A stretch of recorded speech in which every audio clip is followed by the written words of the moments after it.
One thing that constantly strikes me from reading your book is this whole idea of you've got to shoot your shot. I've not always been good at taking a shot, and it requires a level of confidence. If you don't take a shot, you're not going to fail. You have to say to yourself, well, okay, it's a failure, but it's only a failure because I tried. From my perspective, they're both failures, right? But one is a passive failure and one is an active failure. If you carry on doing what you're doing and you never make it, which is sort of in some ways the situation I was in, before I had my big change of direction.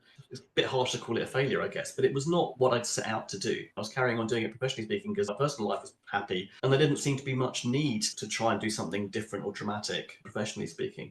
But I mean, if I had stuck with that, I would not have eventually gone on to do something that I actually did find much more satisfying, much more fulfilling. And, in some respects, I kind of wonder, maybe I could have done that 3 years earlier or 5 years earlier. I don't really know, but it's quite possible I could have had more time doing the thing that I really enjoyed if I had been active about it that bit earlier. So yeah, I think you can choose whether you want to fail passively or you can choose whether you want to fail actively. And at least failing actively gives you a chance of succeeding. Failing passively doesn't give you any chance. Given the choice of trying and not making it versus just not making it, I think I'd certainly go for the first. Yeah, and I think sometimes it's just a question of reframing it. It's like saying, if you're applying for a job, you have to apply for 50, 100, however many it is. But if you don't get those applications out there, you're not giving yourself a chance. But yeah, take your shot. Don't just sit on the sideline, because that's a terrible thing, that you're just regretting that shot you don't take.